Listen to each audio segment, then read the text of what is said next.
Breaking news ration బియ్యం మాయం కేసులో మాజీ మంత్రి పేరుని నానిపై పోలీసులు కేసు నమోదు చేశారు. ఆయనను A6 గా చేరుస్తూ బందర్ తాలూకా పోలీస్ స్టేషన్లో కేసు నమోదైంది. ఇప్పటికే ఈ కేసులో నిందితులకు మచిలీపట్నంలోని స్పెషల్ జడ్జ్ 12 రోజుల రిమాండ్ను విధించారు. మచిలీపట్నం సబ్ జైలుకు వారిని తరలించారు. ఈ కేసులో A1 గా ఉన్న పేరుని జయసుధకు ఇప్పటికే ముందస్తు బెయిల్ లభించింది.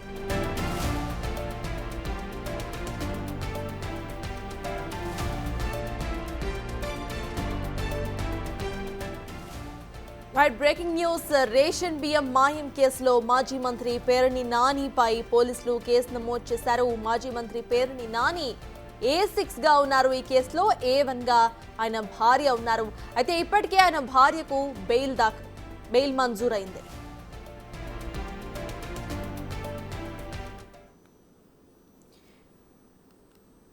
ఇప్పటికే కేసుకు సంబంధించిన అప్డేట్స్ మా ప్రతినిధి శివ అందిస్తారు. శివ, చెప్పండి, ఇటు మాజీ మంత్రి పేరుని నానిపై కేసు నమోదైనట్టుగా తెలుస్తోంది. A6 గా ఆయనను చేర్చారు. అసలు అప్డేట్స్ ఏంటి?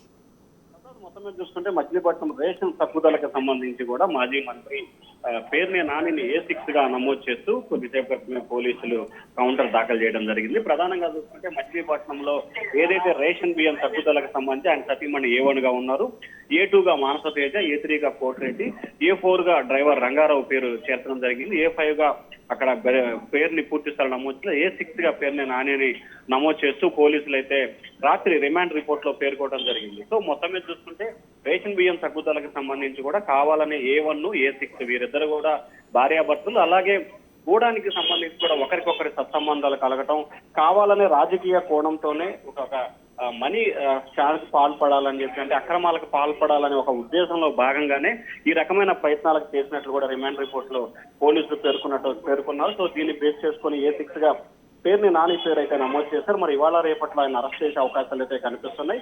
ఇప్పటికే పేరుని నానిని అరెస్ట్ చేసేందుకు నేను రాత్రి విజయం పోలీసులు అయితే మాత్రం ఆయన ఇంటికి వెళ్ళినట్లు కూడా తెలుస్తామని చెప్తారు.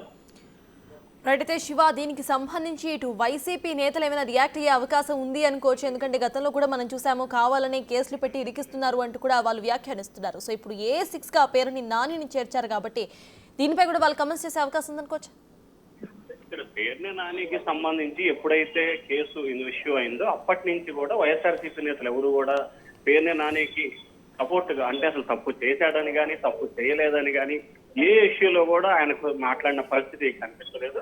ఇటీవల గుంటూరు సబ్ జైలు వద్ద నందిగామ సురేష్ ని పరామర్శించేందుకు వచ్చిన సజ్జల మాత్రం వైఎస్ఆర్సీపీ నేతల్ని కక్షపూరితంగా అరెస్ట్ చేస్తున్నారు, దాంట్లో పేరుని నాని కుటుంబాన్ని ఇబ్బందులు పెడుతున్నారని మాత్రమే మాట్లాడారు. అంటే ఓవరాల్ గా జరుగుతున్న పరిణామాలు మాట్లాడారు తప్ప ఇంకా స్పెసిఫిక్ గా పేరుని నాని కోసం ఇటు ఉమ్మడి గుంటూరు, ఉమ్మడి కృష్ణ, లేకపోతే రాష్ట్ర స్థాయిలో ఏ నాయకుడు కూడా మాట్లాడిన దాఖలాలు అయితే కనిపించట్లేదు. ఇప్పటికి కూడా ఈ అంశానికి సంబంధించి వైసీపీ నేతలు స్పందిస్తారని చెప్పి ఆ పార్టీ నేతల్లోనే నమ్మకం లేకుండా పోతా ఉంది. సత్తారు. Thank you Shiva.